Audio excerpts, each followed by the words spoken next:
empezar a compartir pantalla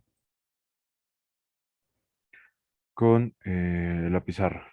Entonces, por cierto, los campos vectoriales. Como les mencionaba, para nosotros los campos vectoriales van a ser eso, funciones vectoriales que asocian un vector a cada espacio del punto a cada punto del espacio, perdón, y cuyo dominio y codominio tienen la misma cantidad de variables. Ejemplos de estos, pues serían, por ejemplo, una función f de x y de y, que tiene una f1 en dirección de y y una f2 en dirección de j. Hay dos variables en el dominio, x y hay dos variables en el codominio, pues las funciones que están acompañando a los vectores y y j. O por otro lado, por ejemplo, funciones que dependen de x, y, z, y pues que en el codominio también tienen tres direcciones que están representadas por estas funciones f1, f2 y f3, ¿no? Usualmente este tipo de funciones vectoriales se utilizan eh, para representar el efecto de fuerzas o de velocidades en la física. También obviamente tienen otras utilidades, por ejemplo, como cambios de coordenadas. También sirven como cambios de coordenadas, sin embargo, eso lo vamos a ver cuando terminemos con eh, pues, la parte física de los campos vectoriales. Muy bien. Entonces, para explicarles un poquito más cómo funcionan estos campos vectoriales, pues habría que entender justamente qué van a representar. Para eso, pues a mí me gusta discutir un ejemplo. Entonces, bueno, ustedes ya han visto el efecto de un campo vectorial en la física, solamente pues probablemente no se acuerden. Pero, ¿alguna vez han cargado eléctricamente un material o varios materiales y visto qué sucede cuando les acercan o les alejan? ¿Lo han hecho alguna vez en su vida? ¿Le han hecho el experimento? En algunos se Cargan podría crear como, un campo magnético, ¿no? Sí, lo De hecho, no, repele, ¿no? no es para nada un campo magnético. El campo magnético se produce o por el movimiento de cargas eléctricas o por ¿Electromagnético? no, el campo magnético, dije. Un campo magnético se produce por el movimiento de cargas o por la existencia de un dipolo magnético, que son naturales. Pero no, más bien lo que se produce es un campo eléctrico cuando hablamos pues de cargas eléctricas. Eh, por ejemplo, pues seguramente lo han hecho al menos alguna vez en su vida. Supónganse que aquí tengo una barra de algún material plástico que sea por supuesto cargable y bueno, no sé, imagínense que le cargo con cargas positivas. La verdad, no me acuerdo si estos son cargables con cargas positivas o con negativas. Según el material es más fácil que se carguen de una o de otra, pero eh, al final pues representarían, por ejemplo, lo mismo. Entonces, imagínense que yo tengo aquí una cosa de estas cargada con carga magnética, con carga eléctrica positiva, y yo aquí pongo una partícula de carga negativa. Un objeto, pues, porque al final partículas muy difícil que la pudiéramos poner ahí, pero imagínense un objeto que ha sido cargado eléctricamente con carga negativa. Entonces, ¿cuál es el efecto que sucedería entre la barra y la partícula? Se atraen. Se atraen, efectivamente. ¿Y esto a qué se debe? Físicamente, ¿qué pasa aquí? Porque, bueno, no importa que yo ponga la carga aquí o que yo, por ejemplo, ponga la carga acá, el efecto va a ser el mismo, ¿verdad? Bueno, exactamente el mismo no, pero cualitativamente me refiero, ¿no? Eh, de todos modos, el efecto va a ser que se atraigan, ¿cierto? ¿Sí están de acuerdo conmigo? Sí, sí, Muy bien. ¿Esto a qué se debe? Se debe no a la presencia solamente de la carga eléctrica negativa, porque, bueno, en ese caso, pues, implicaría una interacción. Eh, Lo que sucede realmente es que este objeto cargado con carga eléctrica positiva genera un campo.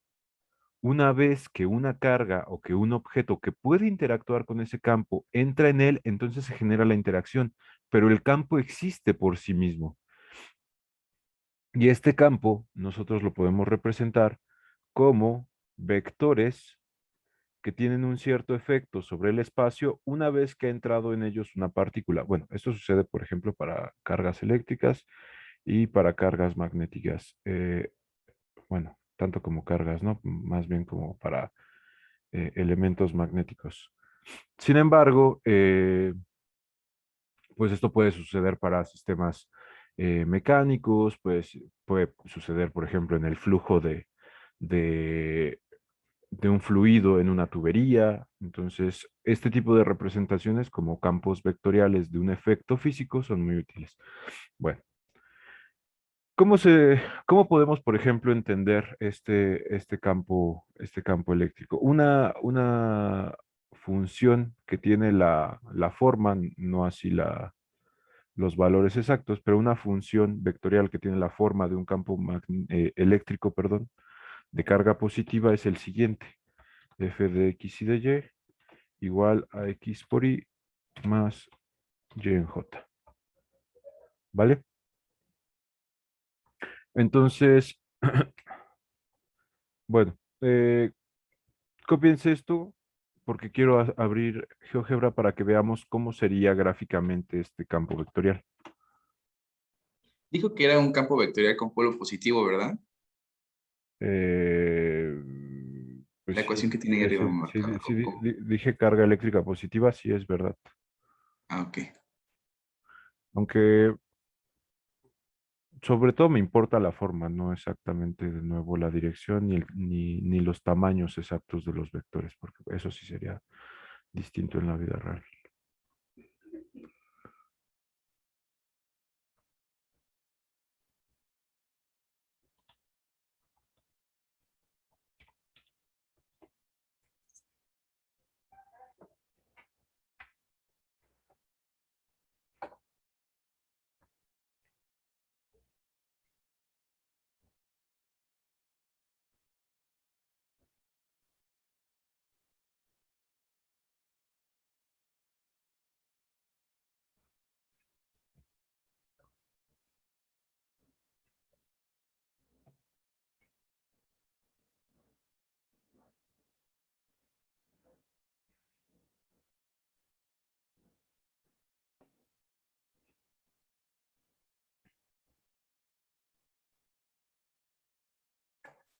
Listo, profe.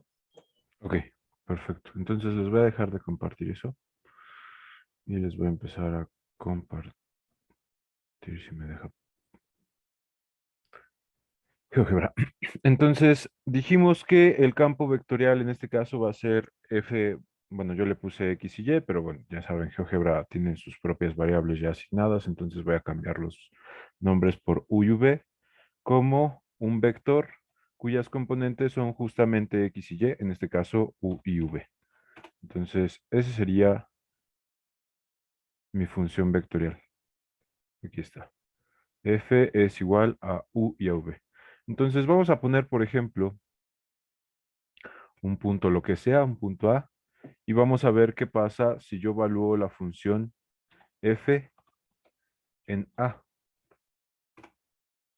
Bueno, ahí tengo el punto B, que bueno, como f de x y y es exactamente a x, y, pues dan exactamente el mismo punto. Voy a quitar el punto f y ahora voy a trazar un vector. Y este vector como punto inicial va a tener justamente al punto A y como punto final pues va a tener al punto A más f de A. Y ahí está.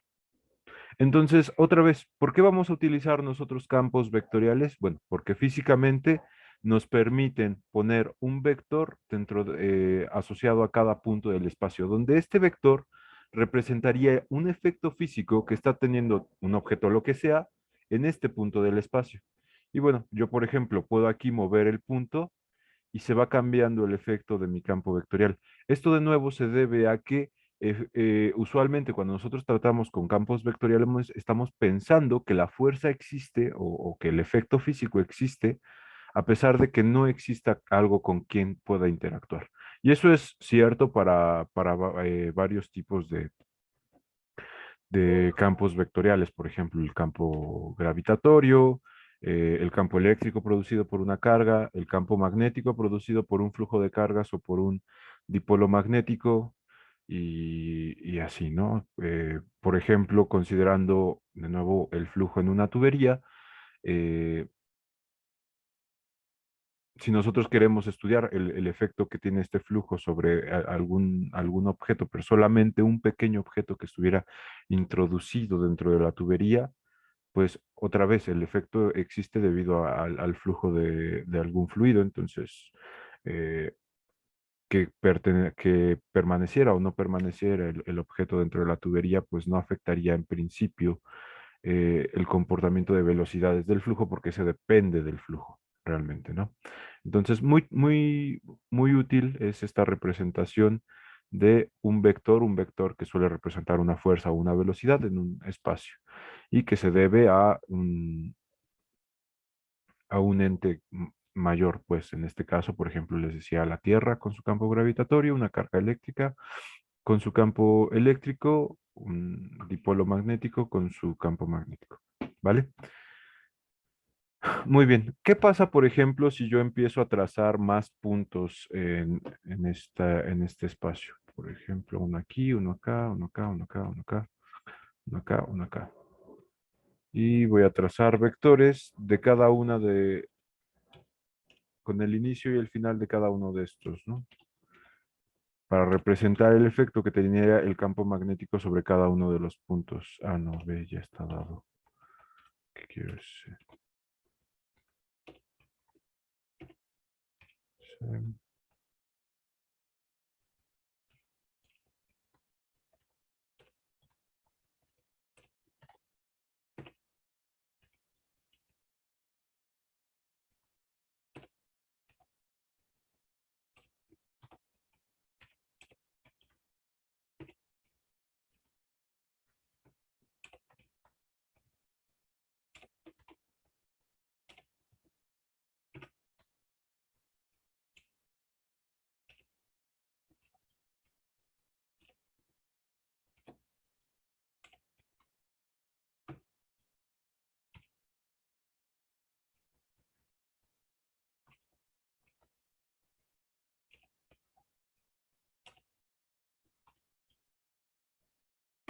Bueno, ya, así nada más. Los puntos JK no los voy a considerar.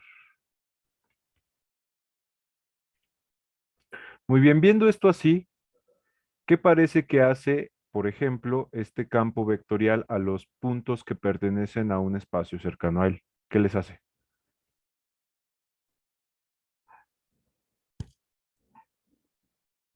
¿O qué ¿Cómo, tiene cara profe? de hacer? ¿Qué cara tiene de hacer este campo vectorial sobre un punto en un espacio cercano a él? ¿Que la trae? Repelerlos. Carlos. Pues, Repelerlos. ajá, en este caso, y por eso les decía que esto se parecería a una carga eléctrica positiva, ya lo estudiarán cuando lleven electricidad y magnetismo, eh, el efecto de la fuerza tiene que ver con el producto de las cargas. Entonces, sí, una carga eléctrica positiva generaría líneas de campo que salen hacia afuera, que si se multiplican con otra carga eléctrica positiva, pues eso las expulsa de la región, ¿no? Y que es justamente lo que nosotros sabemos que hacen un par de cargas del mismo signo, ¿cierto? Si dos cargas del mismo signo se acercan, ellas tienden a repelerse, ¿cierto? Debido a su efecto eléctrico. ¿Están de acuerdo conmigo? Sí, profe.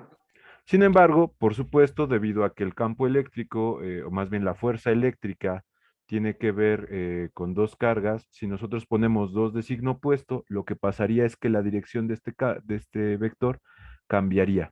Y entonces las líneas de campo apuntarían ahora hacia adentro, o más bien las líneas de fuerza apuntarían hacia adentro, haciendo, por ejemplo, que dos cargas de signo distinto se atraigan. Por eso les mencionaba, pues, que este campo vectorial tiene la forma que tiene el campo vectorial que produce una carga de eléctrica positiva. ¿vale? Entonces, este tipo de comportamiento, cuando las líneas de campo salen de un punto, se conoce o se dice pues que el punto es una fuente pues en el sentido de fuente de energía, sobre todo pues porque está produciendo líneas de campo que salen de él o de ella, ¿no? Como objeto o como punto. Y por otro lado, si las líneas de campo todas convergen a un punto, entonces este tipo de comportamiento se le conoce como sumidero. También lo mismo, ¿no? Sabemos pues que los sumideros son aquellos lugares, objetos o condiciones donde la energía va a perderse, ¿cierto? Entonces, en ese sentido, por eso a un punto donde las líneas de campo convergen a él, se le conoce como sumidero. Vale, muy bien. Vamos a hacerle un pequeño cambio a F. Ahora que F sea V y menos U.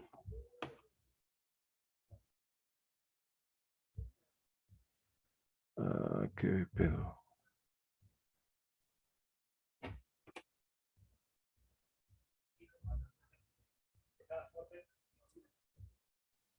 Que hay que obtener la versión de paga de GeoGebra, profe. ¿Perdón? Nada, nada, una broma. Dice que hay que obtener la versión de paga de GeoGebra. Sí, ¿verdad? No, la cosa es que aquí bueno, pues, no está programado esto para que lo pueda cambiar así directamente, supongo. Sí, porque la definió como una superficie, cosa que no quiero hacer yo. Ok,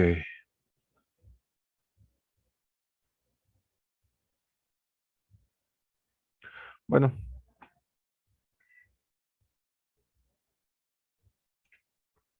pues, ni modo, ya me chingué. Voy a borrar estos, esto y esto. Y ahora sí lo voy a cambiar.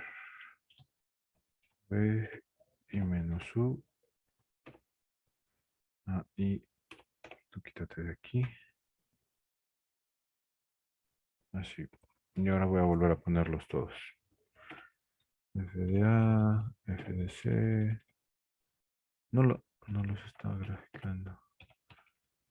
FDC, FDD, FD, FDG, FDH y FDI. ¿Vale?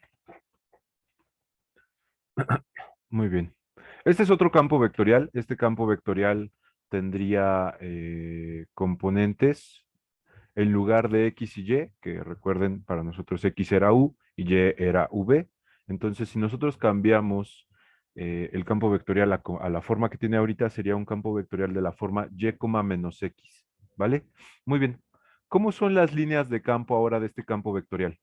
¿Qué haría ese campo vectorial? ¿O qué tiene de cara de hacer? ¿O no tiene cara de hacer nada? Rotaría. Exactamente. Este campo, si nosotros movemos cualquiera de sus puntos, se nota claramente que lo que produce es un efecto de rotación. Por ejemplo, un campo vectorial que tendría estas características sería, por ejemplo, las velocidades dentro de un huracán, ¿cierto? ¿Sí están de acuerdo conmigo? Sí. Obviamente no es así, solamente que yo ya sé eh, que esa disposición de variables pues genera un campo rotativo, ¿no? Entonces pues ya sabía que iba a pasar algo de este estilo, pero sin embargo, lo que sí es muy cierto en un campo vectorial que tiende a rotar, pues entonces tendríamos líneas de campo de esta forma, ¿vale? Bueno, les voy a dejar de compartir esto y les voy a empezar a compartir otra vez de la pizarra. Entonces, ese era un campo vectorial. Vamos a poner el otro, le voy a llamar G, de X y de y este es de la forma Y en Y menos X en J. ¿Vale? Bueno, Entonces, estos son lo que nosotros vamos a llamar campos vectoriales y es lo que les estaba mostrando ahorita es lo que representan. Sin embargo, pues obviamente no solamente les vamos a estudiar eso.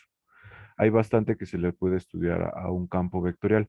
Lo que vamos a hacer nosotros es estudiar un par de operadores diferenciales que nos pueden dar mucha información de nuestros campos vectoriales según cuál sea pues su valor. Entonces, para esto, pues justo primero hay que definirlos y el primero que vamos a estudiar es el que se conoce como divergencia.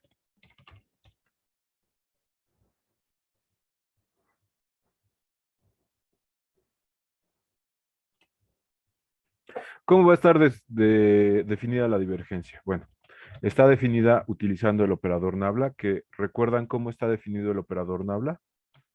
¿O no lo recuerdan? Son por componentes las derivadas parciales de, pues, de alguna función, de lo que sea, respecto a X, respecto a Y y respecto a Z, ¿cierto? ¿Sí o no? Sí, Sí. profe. Entonces, este sería respecto a Z, que es la tercera, y este respecto a Y, que es la segunda. Así está definido el operador Nabla. Bueno, entonces, considerando que el operador Nabla está definido de esta manera, y considerando además una función de este estilo, y le voy a poner un recuadrito para que no se nos olvide que es esta.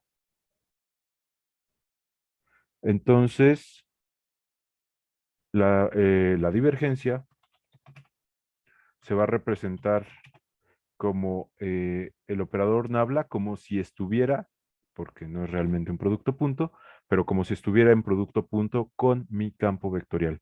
O también, obviamente, se lo pueden encontrar como pues, la divergencia de F, ¿no? Esto significa lo mismo. Muy bien.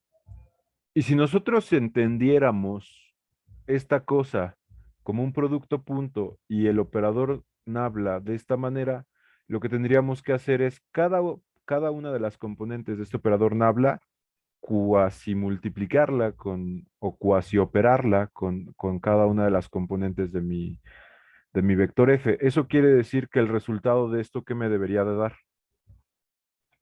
Pues sería primero la derivada parcial respecto a X de la primera función que aparece en mi vector F, que esa en este caso sería F1. Luego, ¿qué más hace el producto punto? Multiplica componentes a componentes y luego las suma, ¿cierto? Entonces, la siguiente parte pues sería la derivada parcial respecto a Y, operándose ahora con la función 2. Entonces, esto sería así, F2.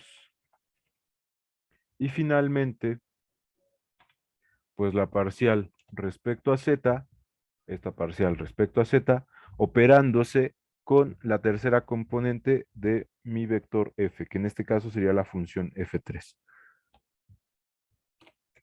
Entonces, esto que acabo de escribir ahorita es lo que definiría a la divergencia. ¿Y por qué se llama divergencia? Pues justamente porque funciona como una medida de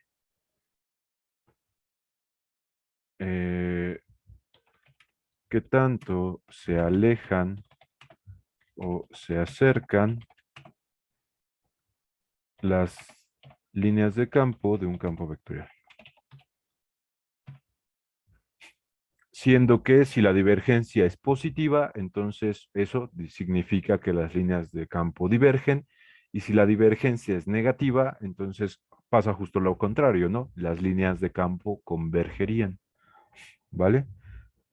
Muy bien, entonces, teniendo esta definición de divergencia, vamos a calcular la divergencia para este par de campos vectoriales.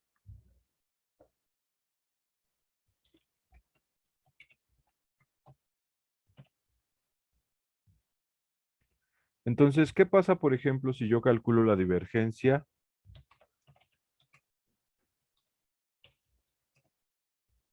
del campo vectorial F? Considerando, por supuesto, que el campo vectorial F es este de acá. Pues yo tendría la derivada respecto a X, ¿de quién? Pues del mismo X, ¿no? Más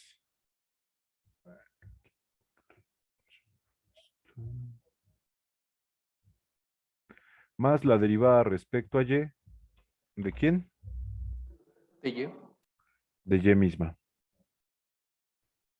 Y entonces, ¿esto cuánto da como resultado? 1 más 1. Pues sí, es 1 más 1, esto es 2. Y esto es mayor que 0, ¿cierto? Entonces, ¿eso qué significa?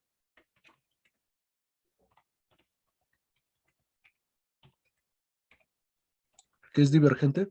Que las líneas de campo divergen y y qué otra cosa significaba que las líneas de campo divergieran, lo mencioné antes. Que entonces existe en algún punto de nuestro espacio una fuente, ¿cierto? Un lugar del cual salen líneas de campo para repartirse sobre todo el espacio. Y no sé si se acuerdan cómo era justo la gráfica del primer campo vectorial que hicimos, ¿no? Era justamente eh, era justamente pues un conjunto de vectores que si nosotros los situábamos en puntos, pues tendían todos a apuntar hacia afuera del origen, ¿cierto? Sí. Muy bien. Y bueno, eso se debe justamente pues a esto, ¿no? O más bien ese comportamiento que nosotros vemos, nosotros lo podemos interpretar gracias a este operador divergencia de esta manera. Muy bien. Para el otro caso, eh, yo creo que lo voy a copiar porque va a quedar muy parecido. Para el otro caso, pues teníamos la divergencia o tendríamos que sacar la divergencia de G. Y la divergencia de G, entonces en este caso sería la derivada parcial de X o respecto a X de Y. Y luego tendríamos la derivada parcial respecto a Y de menos X, ¿cierto? De menos X. Bueno, Y no depende de X, ni X depende de Y en este caso. Entonces, esta divergencia, ¿cuánto me quedaría? 0. Cero. ¿Qué sucede aquí? Pues las líneas de campo no divergen ni convergen.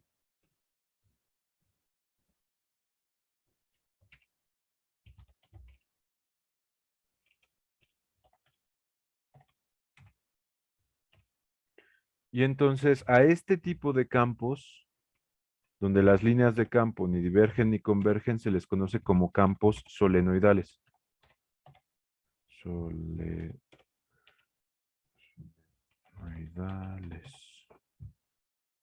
¿Por qué se les llama solenoidales? Pues por los solenoides. ¿Qué es un solenoide? Un solenoide es un elemento electromagnético que produce eso, campo magnético, a partir de un flujo de corriente. Y, eh, y pues se les llama solenoidales justamente porque los campos magnéticos producen divergencia cero, o más bien tienen divergencia cero. En los campos magnéticos, las líneas de campo no se acercan ni se alejan, están todas ellas pues pegaditas, casi como concatenadas, pero sin acercarse, sin cruzarse entre ellas, cosa que sí sucede o que puede llegar a suceder para campos divergentes o convergentes, ¿vale? Es como cuando que la divergencia sea cero, significa como que todos fueran en una misma ruta, ¿no? Como los automóviles en una autopista, que a pesar pues de que puedan llegar a acercarse unos entre otros, pues siempre siguen la ruta de la autopista, ¿vale? Campo solenoidal realmente. Entonces, no sé si quieran copiar esto.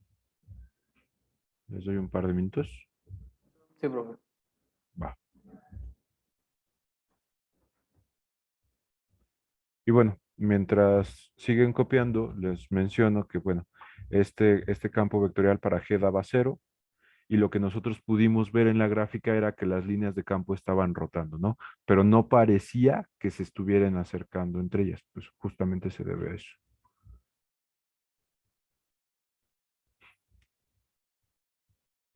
Solenoidal.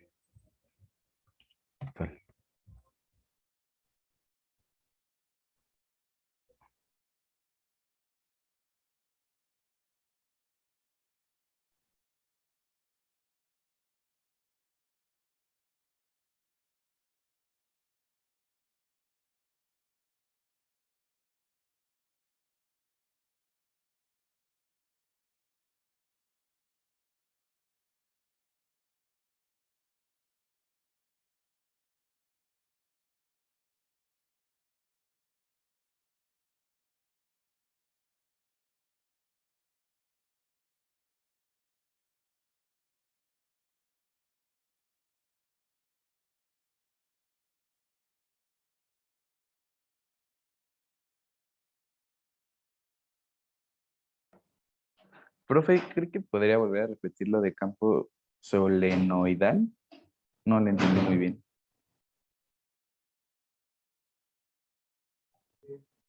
O ya se fue. Perdón, es que me había ido a servir un vasito de agua.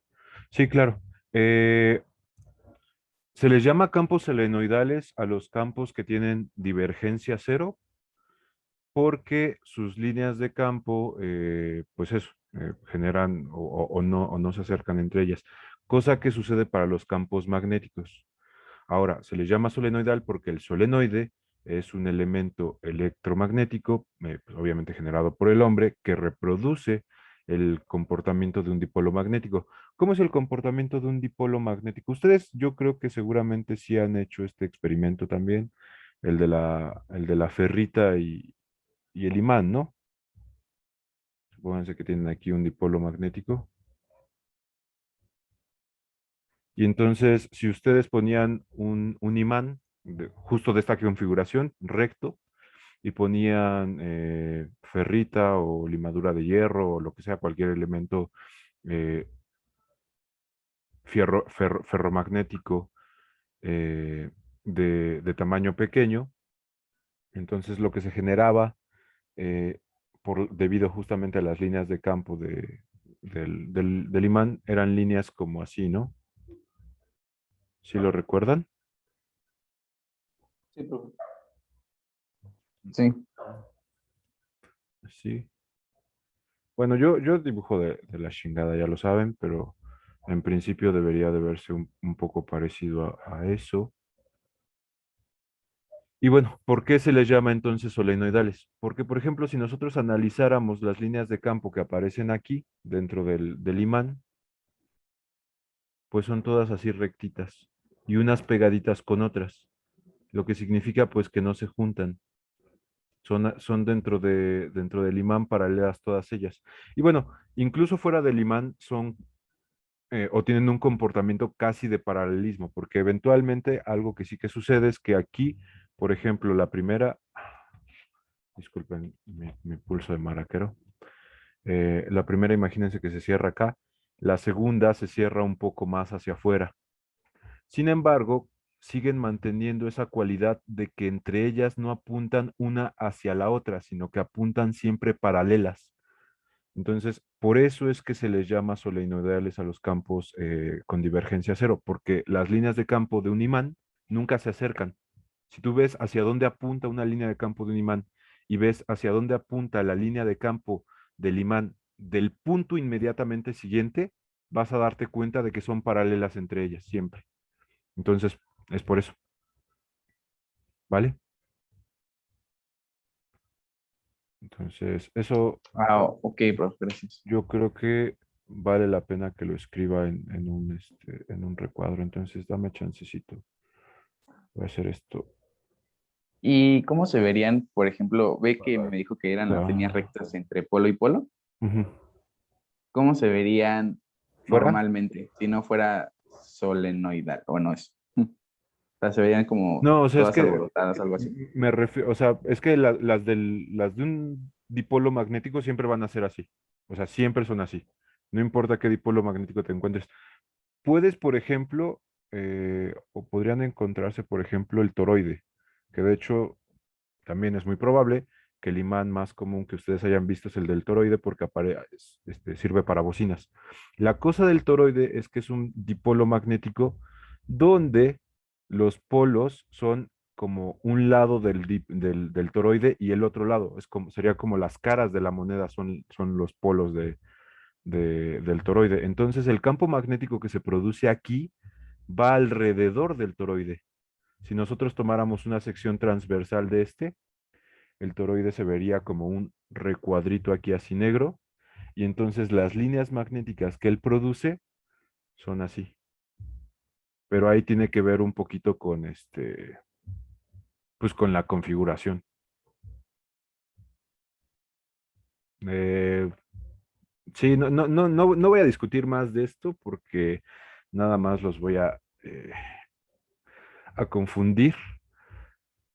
Pero algo que sí les puedo decir, pues, es que las líneas de campo dependen mucho, mucho, mucho de lo que estemos estudiando, ¿no?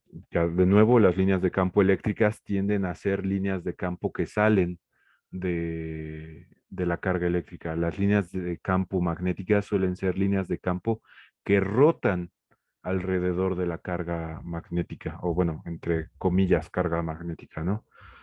Las líneas de campo gravitacionales igual, pues, apuntan hacia el centro del objeto. Las líneas de campo de flujo pues apuntan en la dirección en la que se está moviendo el flujo. Depende un poquito de lo que estés analizando.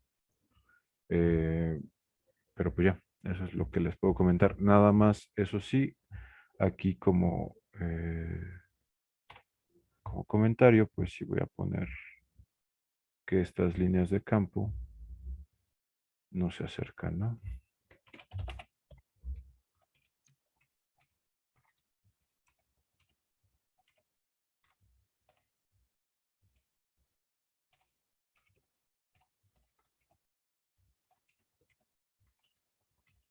No se acercan. Lo voy a poner entre comillas.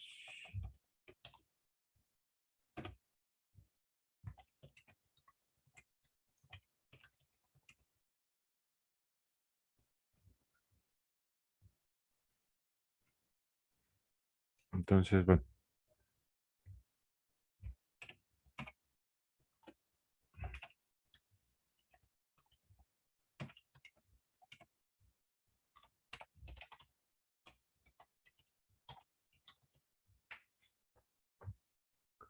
Entonces, bueno, yo creo que con eso igual se puede servir pues más bien para que se entienda un poquito mejor ese comentario, ¿vale? Muy bien, entonces cópiense esto también último que acabo de escribir y si ya lo copiaron, entonces para que veamos el segundo operador diferencial que quiero estudiar.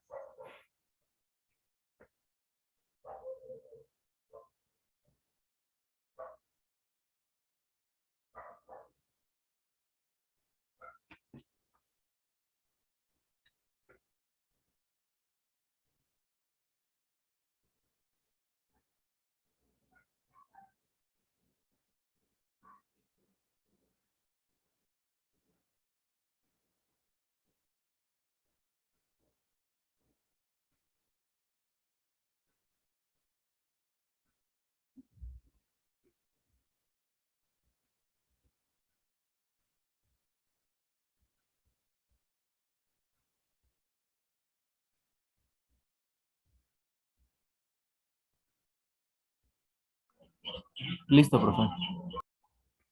Vale. Muy bien, entonces voy a bajar un poquito aquí. Profe, a mí Y, me faltaba lo último. perdona, perdona.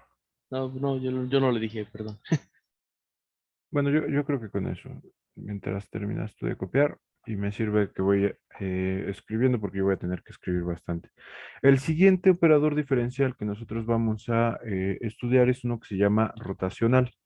Y como su nombre lo dice, pues nos va a indicar si un campo vectorial tiene un comportamiento rotativo.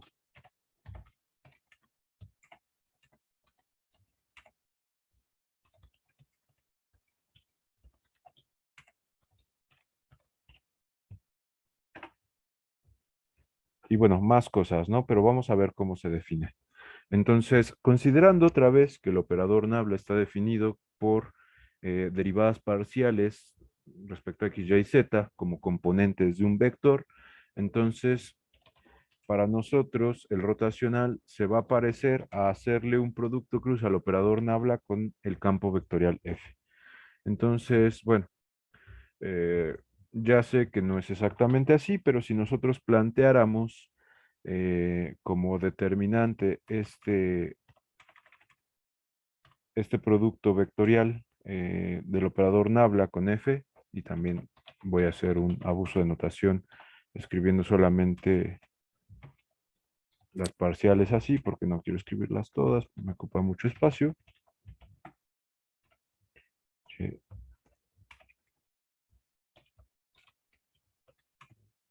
respecto a z,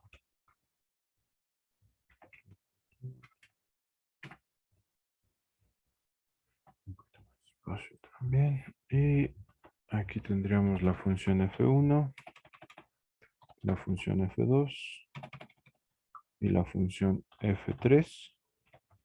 Entonces, ¿cómo nos quedaría el resultado de sacar pues, este rotacional?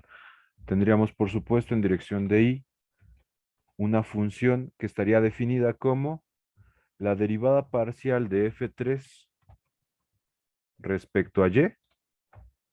Recuerden que cuando yo le pongo el subíndice significa que está haciendo derivada. Entonces, bueno, ustedes si quieren escribirlo con la parcial completa, pues escribanlo ustedes. Yo lo hago pues porque no tengo mucho espacio. Menos la parcial de F2 respecto a Z. ¿Si están de acuerdo conmigo que quedaría así esa parte de I? Sí, Más Sí, en profe. dirección de J tendríamos la parcial de F1 respecto a Z. Menos la parcial de F3 respecto a X.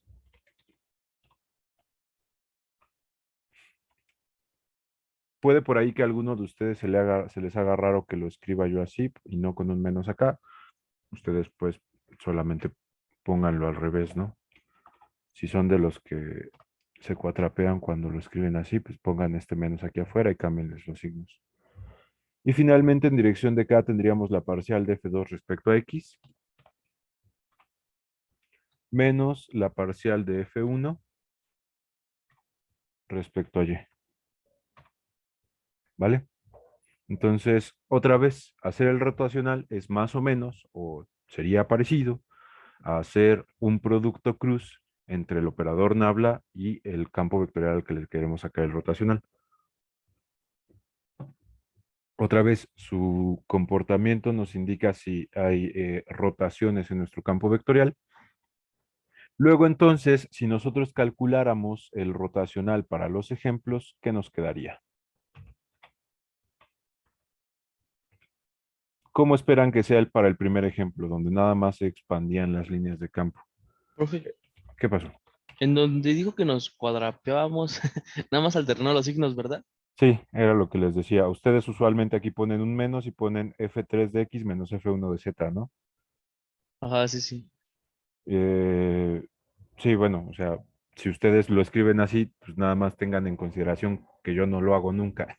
Entonces, como sé que me han preguntado muchas veces por eso, pues nada más tengan cuidado, pues siempre con las Jotas que yo escribo, siempre tengan cuidado. Eh, Volviendo al ejemplo, entonces, ¿cómo nos quedaría para nuestro primer campo vectorial? Recuerden, el primer campo vectorial era de la forma X en Y más Y en J. Entonces, como solamente hay componentes en X y en Y, el resultado de esta cosa solamente tendría componente en K. ¿Y esa componente en K cómo sería? Sería la derivada parcial de F2. En este caso, F2 era ¿cuánto? Era Y, ¿cierto? Entonces, esto yo creo que sí, no. Esto sí lo voy a escribir completo. Aquí tendríamos la parcial de F2, que en este caso es Y, respecto a X, menos la derivada parcial de F1, en este caso F1 es X, respecto a Y.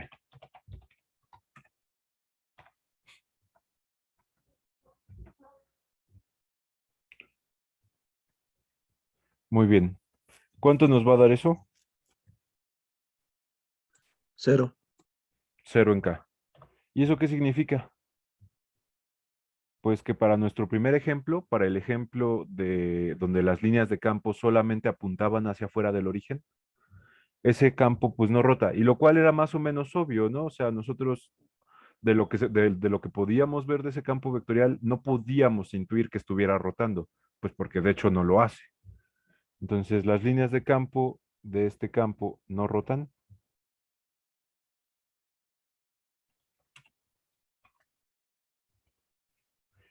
Y entonces a este campo se le conoce como campo irrotacional.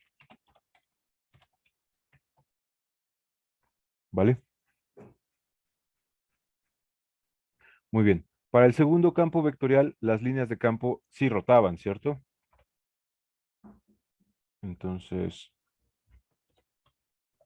en este segundo campo, el rotacional, pues nos debería de dar algo distinto de cero. Muy bien, para este segundo campo, las componentes eran y y menos x. Entonces, otra vez, solo tendríamos componente en k.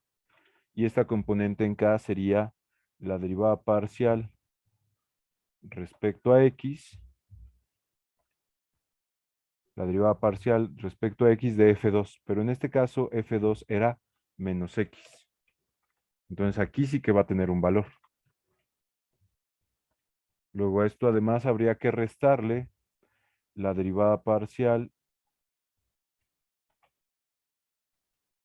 de quién? Respecto a y, la derivada parcial respecto a y de la función f1.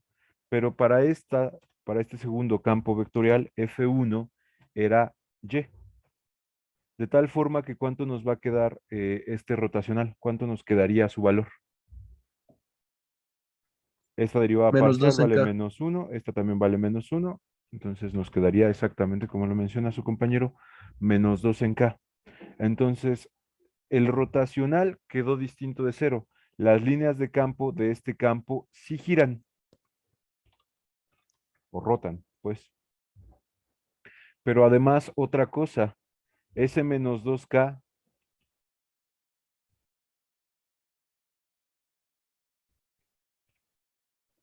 la forma del vector resultante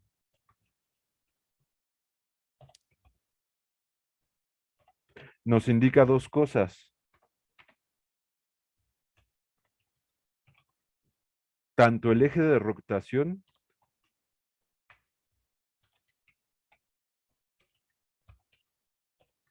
como el sentido.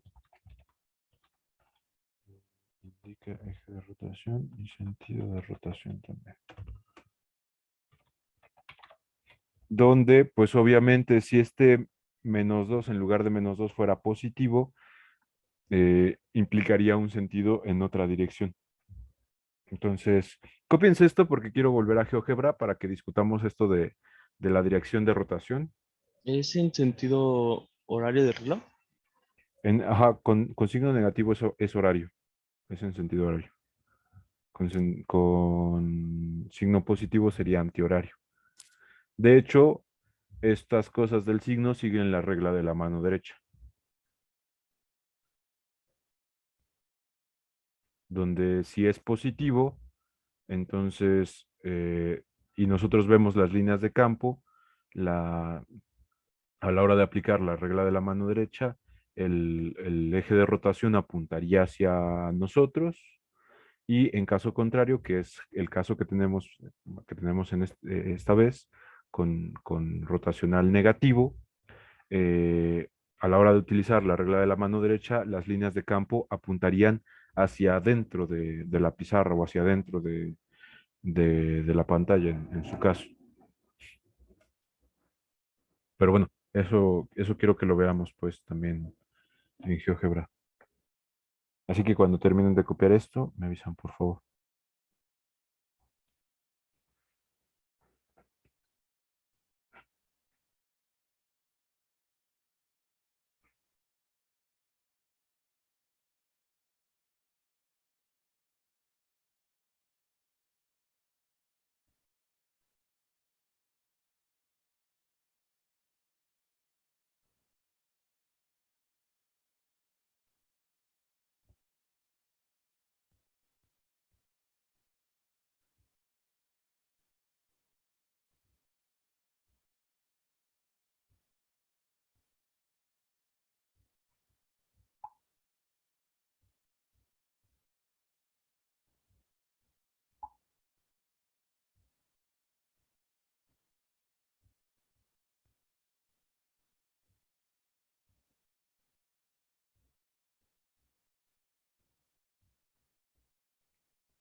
Por mi parte ya, profe. ¿Ya todos? Sí, ya quedó, profe. Sí, profe. Va, pues entonces les dejo de compartir eso y les voy a compartir ahora en GeoGebra. Y lo que les mencionaba, para nuestro ejemplo, el signo del rotacional quedó negativo. Entonces, si nosotros aplicáramos la regla de la mano derecha, ustedes no me pueden ver, pero pues el dedo pulgar apuntaría hacia la pantalla, ¿cierto? Entonces era lo que les mencionaba. Eso indica justamente también el signo de rotación, apunta hacia afuera de nosotros, el giro se produce de manera horaria y el signo en este caso es negativo. Con signo positivo, entonces las líneas de campo irían hacia el otro lado, girarían en sentido antihorario y la punta de flecha de este eje apuntaría pues hacia nosotros, ¿no? Y pues ya, era lo que les quería mencionar. Voy a dejar de compartir eso y nos vamos otra vez. Bueno, no, yo creo que esto ya no. Eh, ya les expliqué un poquito cómo funcionan las líneas de campo para representar el efecto físico de un campo vectorial, un campo de fuerzas, un campo de velocidades, y cómo se estudia la divergencia y el rotacional. Yo creo que pues vale la pena ahorita más bien que hagamos un pequeño resumen de lo que les estuve mencionando, ¿no? Entonces, para campos vectoriales de esta forma, que es justo la que puse en la pizarra, eh, en, pues vamos a estudiar, nosotros nos vamos a enfocar en dos operadores, la divergencia y el rotacional, que pues aquí están, son como les dije que se definían. Y bueno, propiedades que cumplen estos, la suma de divergencias, bueno, aquí estoy considerando que F y G mayúsculas son dos campos vectoriales y phi es una función escalar, ¿vale? Es función, pero es escalar. Entonces, la divergencia de la suma de campos es la suma de las divergencias. Por otro lado, la divergencia de la multiplicación de una función vectorial por una función escalar nos daría primero la divergencia de nuestra función vectorial multiplicada por nuestra función escalar más el producto punto del gradiente de nuestra función escalar con el campo vectorial, con la función vectorial. Y bueno, finalmente la divergencia de un producto cruz sería todo este desmadre de aquí, ¿no? Ahí, ustedes si quieren lo pueden demostrar, no es tan complicado. Como les mencionaba, la divergencia, bueno, más bien los campos vectoriales pueden representar fuerzas o velocidades y, por ejemplo, si habláramos de fluidos, que en fluidos se utilizaba de hecho mucho la divergencia, que la divergencia nos saliera negativa, pues significaría, por ejemplo, que se está comprimiendo el fluido. Si nos saliera positiva, sería un indicativo de que el fluido está sufriendo una expansión, ¿no? Entonces, bueno, para eso se utiliza un poquito la divergencia. Y lo que les había mencionado antes también, si la divergencia es positiva, entonces existe un punto de nuestro espacio en el cual, o del cual las líneas de campo salen, en ese caso, entonces, pues a ese punto se le conoce como fuente, otra vez porque sería en cierto sentido, pues un emisor de líneas de campo. En el caso de que la divergencia sea negativa, entonces al punto se le llama sumidero, ¿no? Que serían pues estos dos que aparecen aquí.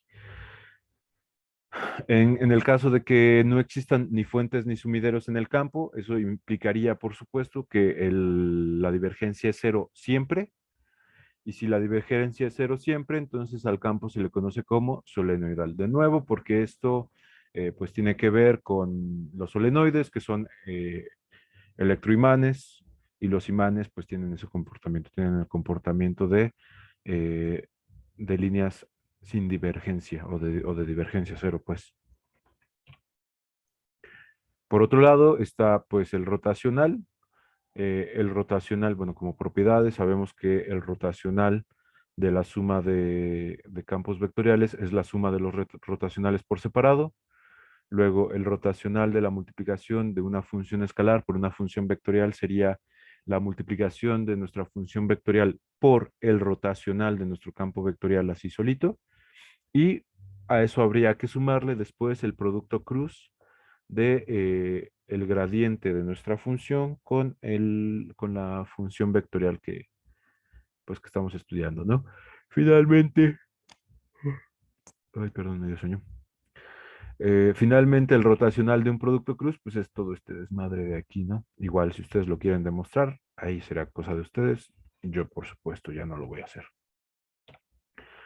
Eh, lo que les había mencionado también, si el campo vectorial, bueno, esto no se los mencioné, pero si el campo vectorial al que le estamos sacando el rotacional es a su vez el gradiente de una función, lo que significaría pues esta cosa de aquí que está escrita en la ecuación, eso siempre va a dar cero, ¿vale? Y a este tipo de campos, a los campos cuyo rotacional es igual con cero, además de que se les llama irrotacionales, también se les llama conservativos. Esto de que se les llame conservativos tiene que ver con el hecho de que todos los campos vectoriales que presentan una rotación, para generar esa rotación, necesitan gastar energía. Es forzoso, o sea, si algún día pues llevan un curso de mecánica donde se los expliquen, ya lo verán ustedes mismos, pero cualquier campo o cualquier comportamiento rotativo consume energía. Entonces, como consumen energía, pues no la conservan, no son conservativos, ¿no? Aquellos que sí lo hacen, pues se les llama de esa manera conservativos. Y pues aquí está un ejemplo de figuras con rotacional positivo, tanto positivo como negativo. En este, por ejemplo, el giro es antihorario, el rotacional es positivo y entonces el eje de rotación apuntaría hacia arriba, en nuestro caso sería hacia enfrente, hacia nosotros. Con rotacional negativo, entonces el giro es horario eh, y el eje de rotación pues apuntaría hacia dentro de la pantalla o hacia dentro del pizarrón. ¿Vale? También, otra vez, estas diapositivas, pues ustedes ya las tienen, entonces si las quieren consultar de nuevo, pues ahí están, ¿no? Finalmente, y este solo lo voy a mencionar porque no lo vamos a estudiar en demasía, pues, sin embargo, pues sí que podría ser que algunos de ustedes lo utilicen en el futuro, es el laplaciano. Entonces, este laplaciano es un operador de segundo orden, necesita dos derivadas para poderse obtener y se define como la divergencia del gradiente de una función. Entonces, el gradiente de la función nos daría como vector las derivadas parciales de la función respecto a x, respecto a y y respecto a z. Y si nosotros a esto lo hacemos pasar ahora por una divergencia, entonces lo que vamos a obtener, pues básicamente es la suma de las segundas derivadas parciales de la función. Por otro lado, también se puede ver como la traza de la matriz hessiana de esa misma función y se suele representar con este símbolo, que es el operador nabla elevado al cuadrado y la función phi, ¿vale? Este de acá es interesante porque resulta que hay funciones que cumplen que su laplaciano sea igual con cero. A dichas funciones se les conoce como funciones armónicas y bueno, esto se debe pues a que tienen un comportamiento cíclico y así muchas cosas más, ¿no? Eh, este laplaciano, o más bien las funciones que cumplen con el laplaciano, pues son interesantes en el estudio de la temperatura, de potencial eléctrico, en general de todo lo que tenga que ver con electricidad, en fluidos y bueno, en cualquier cosa de ondas, ¿no? Porque lo mismo que les platicaba, de que este tipo de funciones o las funciones que cumplen con el laplaciano suelen ser periódicas. Entonces, bueno, eso. Otra vez, este ya nada más lo menciono, o sea, existe, se define así, y las funciones que cumplen con que sea igual a cero su laplaciano, pues se les llama armónicas. Sin embargo, de nuevo, pues esta es una clase de matemáticas, no me voy a adentrar muchísimo más en esto del laplaciano, solamente quisiera definirlo, ¿vale? Entonces, bueno, igual, revisan estas láminas si es que quieren hacer una acotación de laplaciano en sus apuntes, si es que hacen apuntes. Eh, y pues ya, esas serían los tres operadores diferenciales que teníamos que estudiar para campos vectoriales. Entonces, lo que sigue ahora es empezar a estudiar cambios de coordenadas, de hecho. ¿Vale? Entonces, pues eso, vamos a tener que estudiar cambios de coordenadas. Voy a volver a la pizarra para, pues para poner un ejemplo y para empezar a motivar los cambios de coordenadas.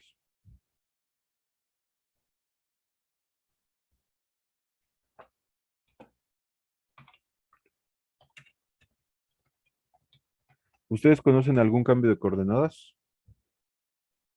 o no conocen ninguno? Deberían de conocer al menos uno. Si es que están aquí en mi clase de cálculo vectorial, deberían de conocer al menos uno.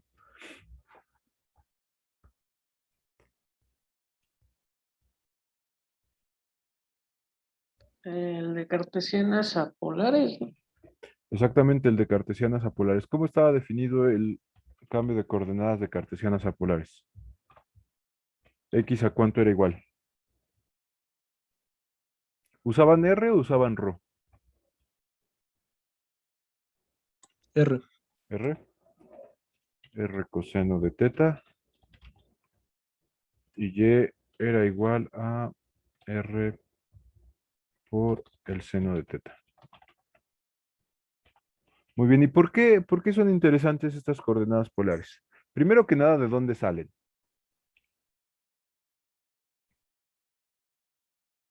Vamos a suponer que tenemos un espacio geométrico de 2 dimensiones cartesiano. Ahí está. Donde por supuesto este es el eje asociado a X y este es el eje asociado a Y. Luego vamos a considerar además que dentro de este espacio, pues aquí yo tengo un punto.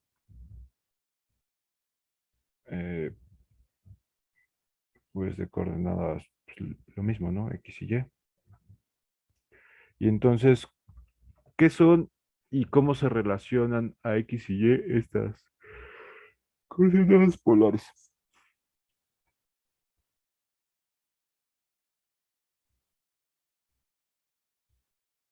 Pues si nosotros trazamos un segmento de recta entre el origen y nuestro punto de estudio, la magnitud de ese segmento de recta es R y el ángulo que se forma entre el segmento de recta y el eje de las X es lo que se conoce como teta.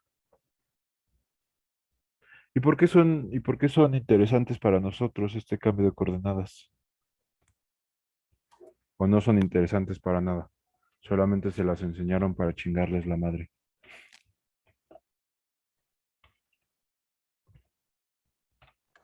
No, no. ¿Tiene que ver algo con cinemática?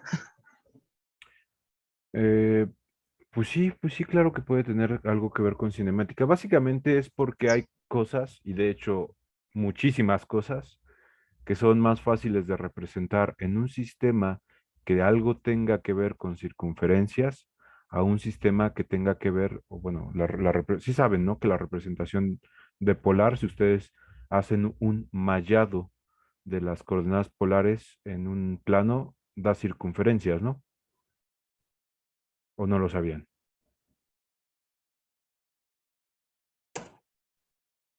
No, profe, yo no lo sabía. Bueno, ahora lo saben. El mallado que se realiza o el mallado que nosotros podemos realizar eh, partiendo nuestro espacio a partir de- de coordenadas polares da circunferencias. Entonces, casi todo en la vida es de hecho representable o las fuerzas que existen en nuestro universo, todas tienen que ver más con esferas y con circunferencias que con cuadrados y rectángulos. Entonces, para eso se usan las coordenadas polares. Muy bien, me gustaría que antes porque sí que les voy a tener que presentar esto, me gustaría antes de que empiece a poner esa representación, me dieran cómo se obtienen R y teta a partir de X y Y. ¿Se acuerdan? ¿No se acuerdan? Recuerden que si yo trazo, morada no, pues negra, chingue su madre el diablo. Si yo trazo una recta paralela al eje de las Y desde mi punto hasta la X, o bueno, también lo puedo hacer del otro lado, formo un triángulo rectángulo, cuyos catetos ¿cuánto valen? Este de acá vale y este de acá vale X. Y aquí hay 90 grados. Entonces, si esto que acabo de escribir es cierto, esta R es la hipotenusa de ese rectángulo, ¿no? Eso quiere decir que yo la puedo encontrar con la raíz cuadrada de la suma del cuadrado de mis catetos, que en este caso, pues uno es X y el otro es Y. Y luego, a partir de estos valores de X y de Y, ¿cómo puedo encontrar a teta? Yo sé que Y sería ¿cuánto? El cateto opuesto a teta, ¿cierto? Y X es el cateto adyacente. Entonces, si yo hago Y entre X, ¿eso cuánto es igual?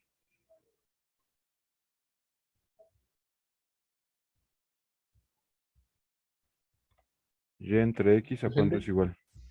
Pues esto sería Seno, cateto opuesto entre cateto adyacente. Y cateto opuesto entre cateto adyacente seno. trigonométricamente es la tangente. Tangente. Ah, cierto. La tangente de teta. Entonces, si yo quiero encontrar a teta, pues ¿qué hago? Pues a tan, ¿no? A tan de teta. Que en este caso teta es y entre X. Es el cambio de coordenadas polar. Bueno, uno está en un sentido y el otro está en el otro sentido, ¿no? En un caso tenemos las coordenadas polares como funciones de las cartesianas y en el otro las cartesianas como funciones de las polares. ¿Vale? Y bueno, otra vez, por qué es interesante o para qué sirven?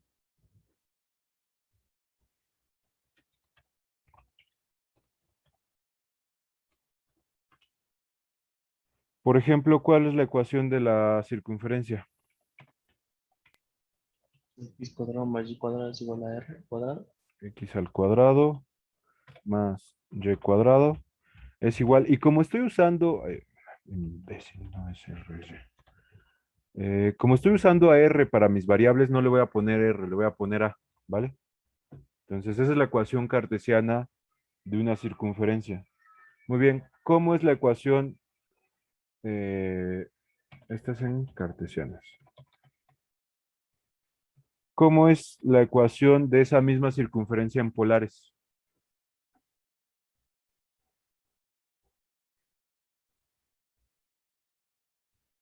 ¿Dónde puedo yo ver esto en la forma que tienen mis polares?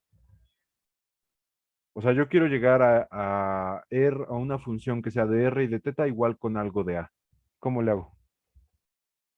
Pues básicamente yo puedo sustituir este X cuadrada más Y cuadrada aquí dentro y yo tendría R igual a la raíz de A al cuadrado. Eso quiere decir que R igual a A es la ecuación de una circunferencia en polares. ¿Cuál es más sencilla?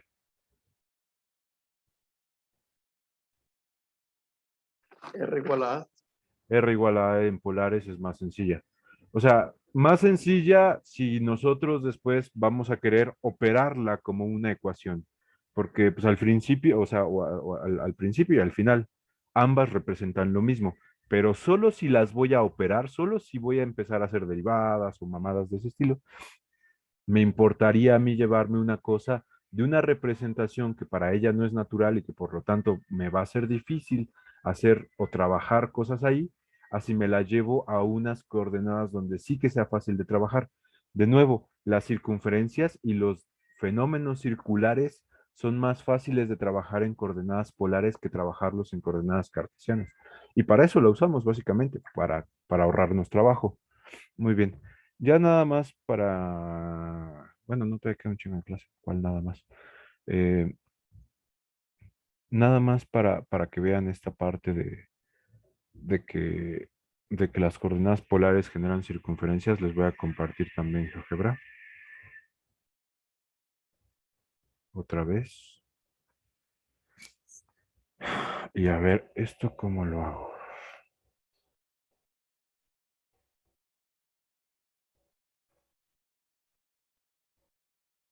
¿Ustedes escuchan ruido?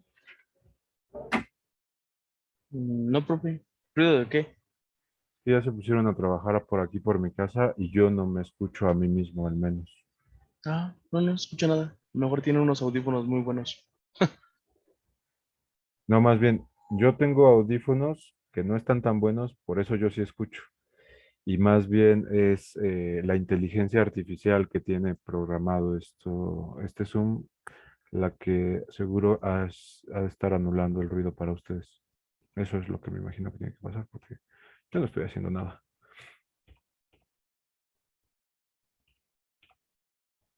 Pero bueno, a ver, entonces voy a escribir las coordenadas en polares. X igual a R por el coseno de teta por el seno de teta.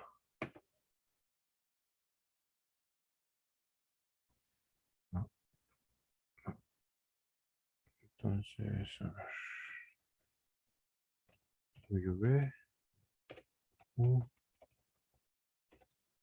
V, U, V. Ahí está.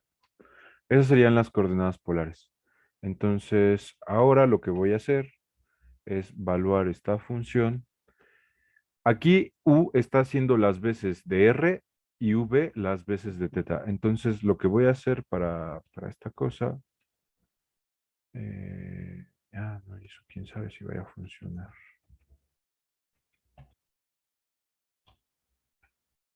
No, no sé.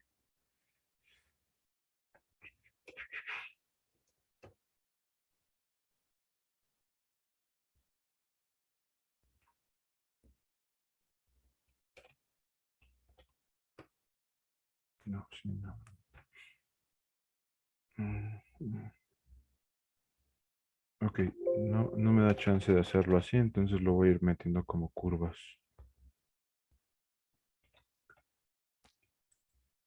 Entonces, pues lo mismo, voy a tratar de ir escribiendo estas cosas, pero para valores fijos de U y de V primero. Primero de U y luego de V. Entonces, esta cosa como curva sería igual a U por el coseno de V. Entonces, en su clase de geometría, ¿no les enseñaron coordenadas polares? Nunca jamás.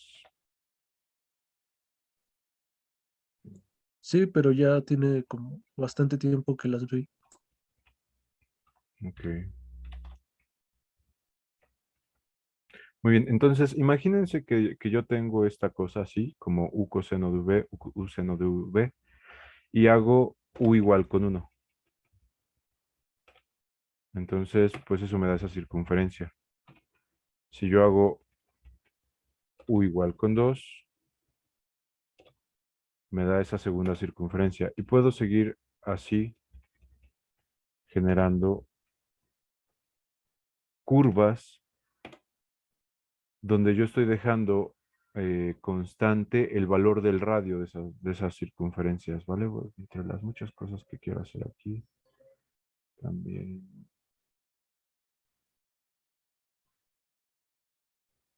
No, quiero quitar la cuadrícula.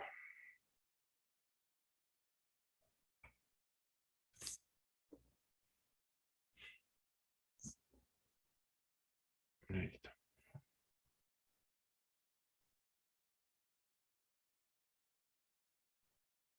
De hecho, pues aquí viene ya tal cual, ¿no? Este sería, así quedaría el plano dividido en polares. Y bueno, es obvio que son circunferencias, ¿no? Donde, pues de hecho, justo trazó entre ellas, pues las que había puesto ya yo. Si yo quito esta, ahí de todos modos está ese eje, ¿no? O esa curva de nivel, esa circunferencia. Bueno, entonces, les quería mostrar esto, pues las coordenadas polares dividen al plano en circunferencias, entonces sirven obviamente más para representar fenómenos circulares. Solo era eso. Entonces, bueno, les voy a dejar de compartir Eso de GeoGebra. Y bueno, ya. Existen cambios de coordenadas. Eh, la motivación de que existan es que matemáticamente a lo mejor es más sencillo resolver algún proceso utilizando unas coordenadas diferentes de las cartesianas. Las cartesianas son las que no son intuitivas para nosotros porque, bueno, no sé así funciona nuestro cerebro, ¿no?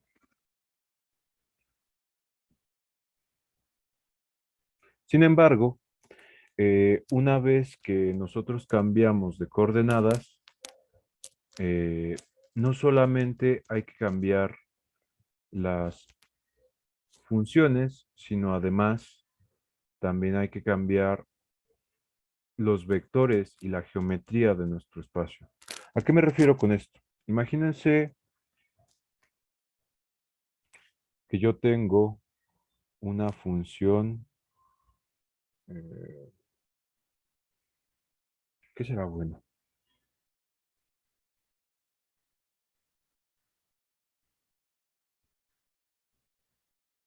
Pues justo las de los ejemplos pasados. F de x, y igual a x en y más y en j. Lo que sea, no importa ahorita. ¿Vale? Imagínense que quisiera trabajar este campo vectorial en polares. En polares, ¿cómo me quedaría el campo vectorial? Pues sería f de, le voy a llamar f1 porque en principio no sería lo mismo. Dependiente de r y de teta, y ahora voy a sustituir a x y a y por lo que valen x y y en términos de r y de teta, ¿vale? Entonces, ¿esto cómo me quedaría? Si sustituyo a x, esto me quedaría r coseno de teta en dirección de y más r seno de teta en dirección de j, ¿vale? Y ahí ya tendría yo mi campo variables en variables r y teta. ¿Qué pasa, por ejemplo, si yo quiero calcular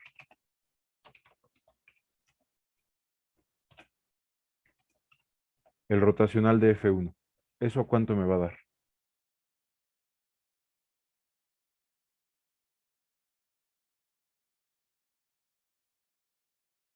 Espero que recuerden todos que esta cosa era I, J y K. Y aquí vamos a tener R, no es cierto. Aquí vamos a tener las parciales respecto a X, respecto a Y, respecto a Z. Vamos a ponerle espacio aquí.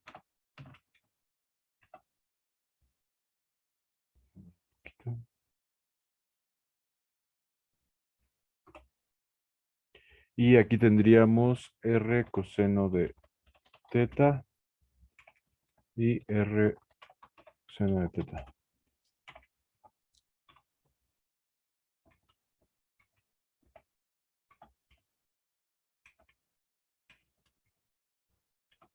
Imagínense que yo tengo eso.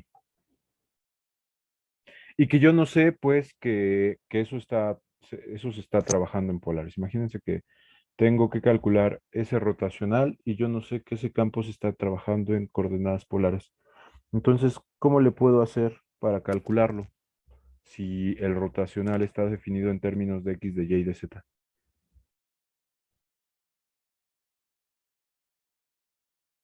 ¿Qué hago?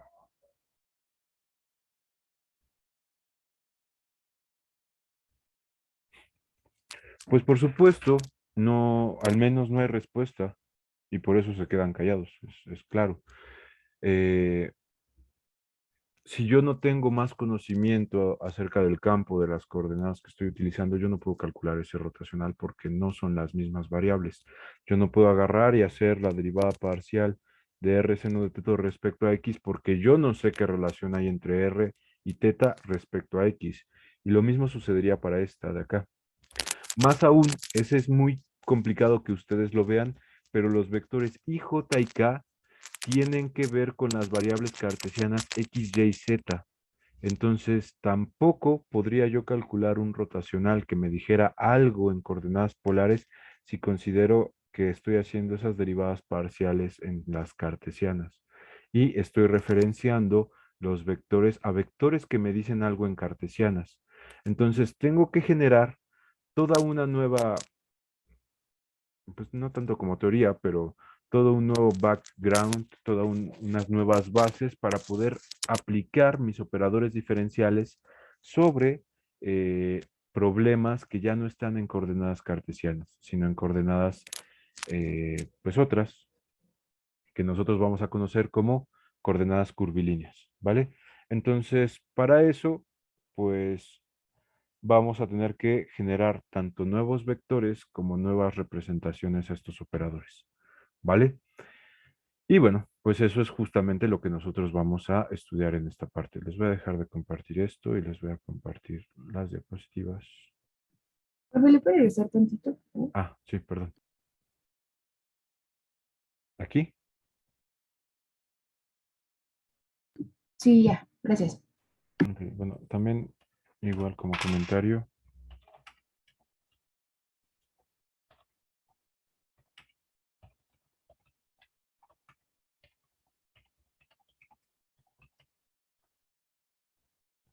Como comentario, pues lo que les decía, no se puede hacer esto, entonces necesitamos fórmulas nuevas. Luego, entonces, ¿cómo las vamos a empezar a definir? Para poder definir nuestras nuevas fórmulas, pues hay que empezar a pensar en los campos vectoriales, perdón, en los cambios de coordenadas como funciones vectoriales.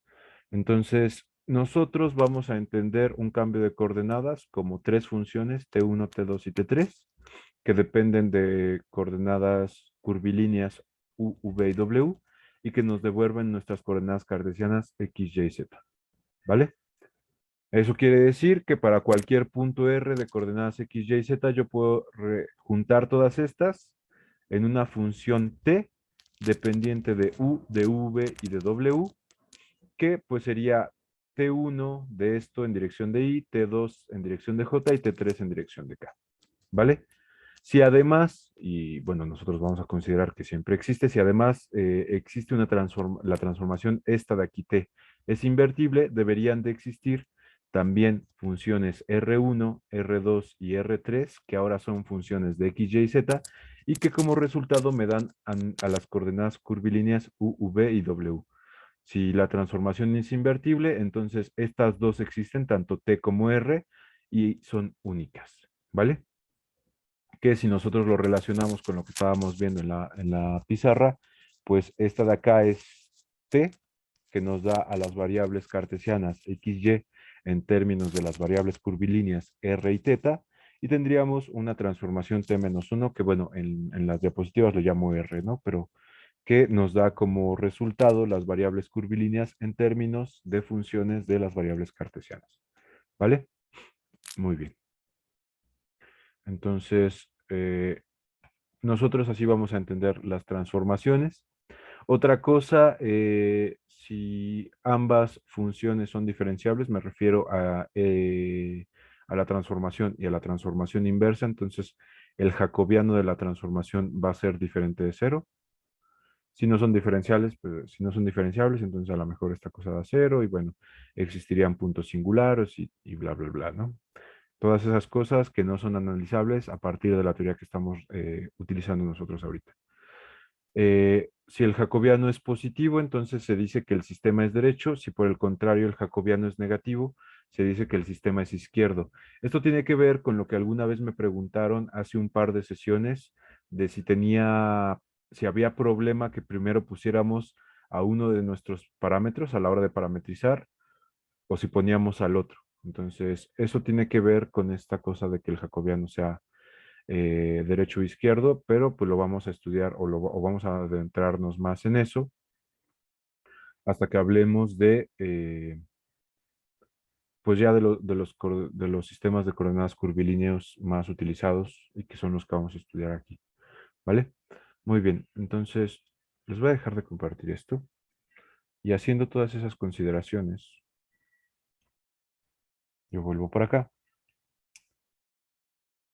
Y a ver, aquí.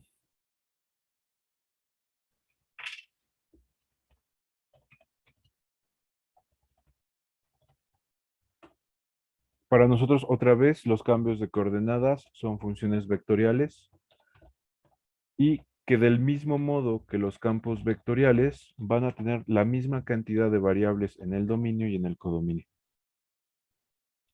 Solamente que ahora en lugar de representar un vector que tiene un efecto físico en un punto del espacio, van a representar el valor que tendrían otras variables que representan el mismo punto, ¿vale?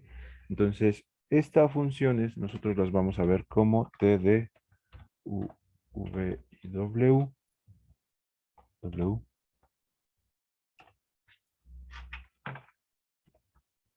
que pues en nuestro caso serían X de U, V y W en dirección de Y, más Y de U, V y W en dirección de J, más Z de U, V y W en dirección de K. ¿Vale? Y entonces, esta función de aquí lo que nos dice es para cualquier terna de valores U, V y W, tú las metes en esta función y te regresa el punto geométrico cartesiano que representan esas mismas variables U, V y W. Entonces, otra vez, lo único que hace esta cosa es un cambio de coordenadas. Muy bien, ¿qué pasa si hacemos, si se hace una de las variables curvilíneas constante?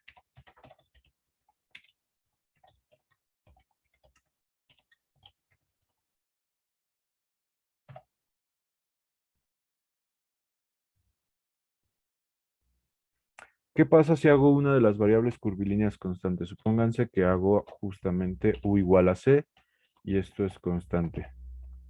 Entonces, ¿qué tendría? ¿Cómo se convertiría mi transformación? Mi transformación se convertiría en la transformación t de c, v, w. Y bueno, ¿esta cosa qué es? Pues es una función con solo dos variables en el dominio, ¿cierto?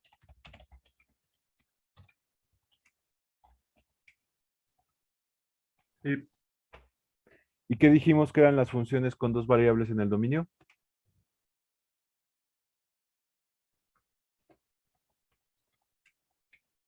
Son superficies. Vamos a ver qué representa esta superficie en un espacio geométrico. Por ejemplo, imagínense que tengo aquí un espacio pues, de 3 dimensiones, de X, de Y y de Z.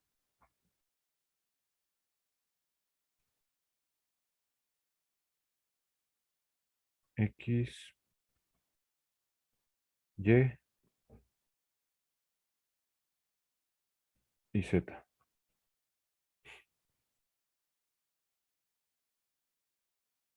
¿Vale? Y entonces, ¿qué pasa, por ejemplo, si yo hago Z igual con 0? ¿Qué es eso? Esto es el plano XY, ¿no?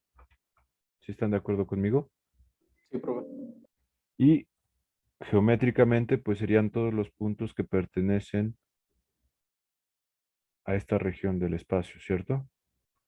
Sería todo este el plano XY. Muy bien. Para coordenadas curvilíneas, lo que sucedería es que en este mismo espacio,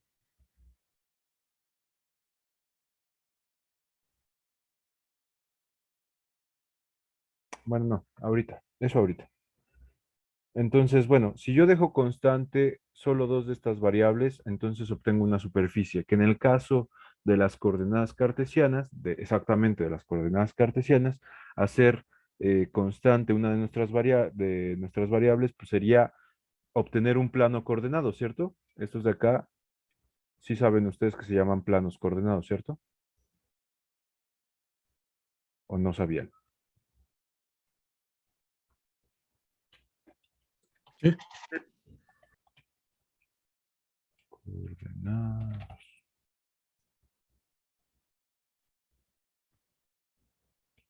Muy bien, ¿qué pasa ahora si yo de una transformación, en lugar de hacer constante solamente a una de las variables, hago a dos? Entonces, voy a copiar esto. Si se hace, si se hacen dos de las variables curvilíneas constantes, entonces nosotros tendríamos algo así como U igual a C, V igual a K, y tanto C como K constantes.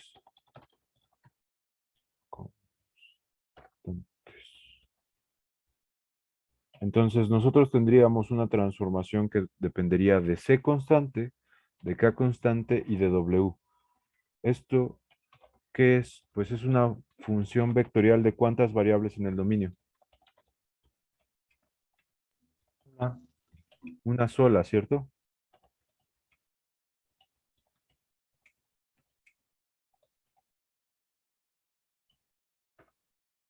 ¿Y esto qué representa? ¿No sería un punto? Una curva, curva. ¿no? Una curva. Las funciones vectoriales de una sola variable en el dominio son curvas. Muy bien. ¿Qué pasaría también en nuestro espacio cartesiano, por ejemplo? Y esto lo voy a pintar de azul.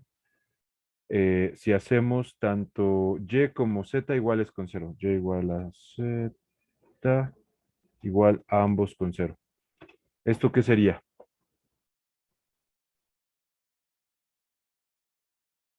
Significa que de aquí, las de z solo pueden, los puntos que estoy representando aquí solo pueden tener z0 y también y0. Eso quiere decir que lo único que puede variar es x, ¿cierto? En ese caso, nuestro espacio geométrico, el espacio geométrico que representaría esa cosa, con solo eh, con solo variando x, sería esto de acá. ¿Eso qué es?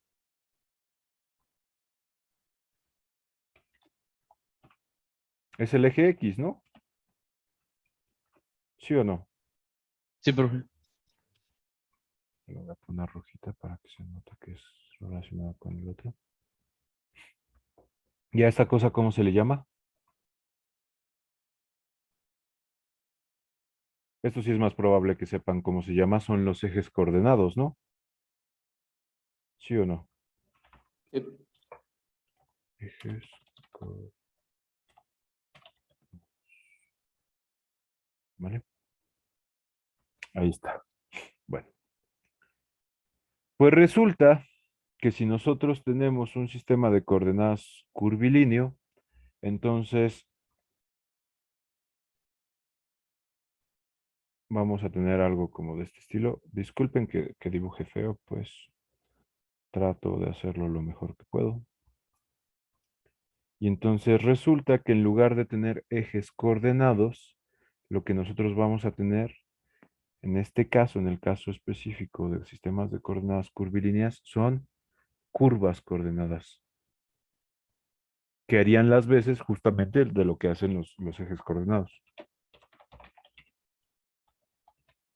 Y esas se obtienen, estas curvas coordenadas se obtienen de hacer dos de las variables curvilíneas constantes.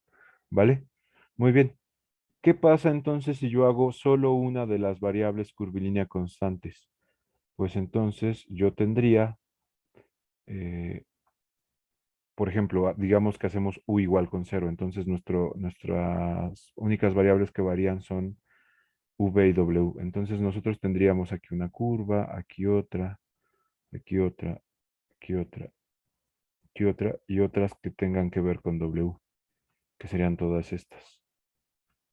¿Vale? Y la conjunción de todas ellas, ¿qué nos va a dar? Pues sería algo parecido a un plano coordenado, pero ahora en el caso general, ¿cómo se va a llamar? Superficies coordenadas.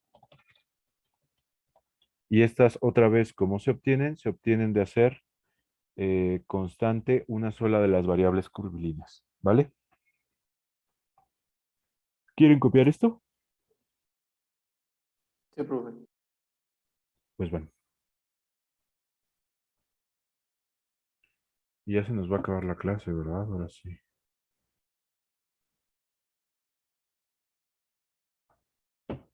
¿De qué se va a disfrazar, profe? Yo, del macho. ¿Lo conocen? El de el villano de Despicable Me Too, que trae una máscara roja, negra, playera sin mangas, un chorcito y chanclitas. De eso me voy a disfrazar, porque está bien en corto. ¿Ustedes de qué se van a disfrazar? No sé, profe. Bueno, eso para el sábado. Mañana me voy a disfrazar de borracho. Ya lo tengo. Ese yo también ya lo tengo. Lo traigo puesto desde que empezó la semana. Ya somos dos. Vamos Sí. empezando, ¿no? Ese ya sale natural. Exacto.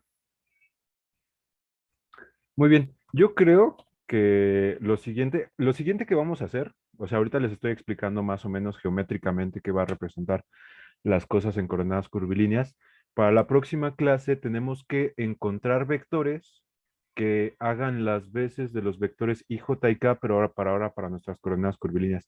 En eso nos vamos a tardar mucho. Entonces, pues hoy no tiene sentido que empiece a hablar de ello, pues no vamos a acabar, por supuesto. Es más, puede que ni acabemos la próxima clase. Entonces, pues eso, para la próxima clase vamos a ver los vectores de la base en curvilíneas y pues ya. Profe, ¿Qué pasó? ¿este video lo va a subir también? Sí, este lo voy a subir. La verdad les iba a subir el video de la clase del martes, pero no me gustó y preferí dar esto bien hoy. El martes, disculpen que no los haya podido ver. Y sí, lo voy a subir ahorita tan pronto como termine. Tengo ahorita bastante trabajo que hacer, pero es todo de la escuela, entonces me pondré al corriente con mis pendientes y pues ya es este viernes el Halloween, ¿verdad? Bueno, en fin. Entonces, como no los Hasta veo, lunes, ¿no? ¿qué? ¿Hasta el lunes qué? Primero y segundo. No, pero Halloween es Ah, el bueno, 30. sí, pero pues la peda me refiero. Ah, sí, sí. Bueno, todo el fin de semana, O a poco, literal. bueno, ¿a poco van a pedear el lunes? Ah, tampoco va a Sí, pasar nada, ¿no? Pues sí. sí, pues no está nada mal. Supongo que tampoco pasa nada así. Pero bueno, me refería a que yo no los veo hasta que ya haya pasado. Entonces, como ya no los veo en estos días, pues les deseo que tengan un lindo día de muertos, hagan ofrenda, recuerden a sus seres queridos que han pasado a mejor vida, pónganse una pinche pedota, o dos, o tres, o toda la semana si quieren. Y pues nos vemos hasta el jueves, ¿verdad? Hasta dentro de una semana. Sí, Sí, Sí, profe. Órale, pues chicos. Entonces, Se gracias, cuida de la profesor, cruda. igualmente. pues cuídense, beban, no beban cosas adulteradas y ya. Qué buenos deseos, profe. Gracias. Gracias por mi buen día. Gracias, profe. Hasta luego. Gracias, profe. Gracias, profe. Hasta luego. Pero Gracias, chicos, profe. Que no le dé crudo. que ustedes tampoco. Profe, ¿Qué pasó? bueno, en el lo último que puso, ¿eran ordenadas o coordenadas? No, coordenadas, Coordenadas. eso Ok. fue mi culpa, sí. Ok, gracias. Nada de qué.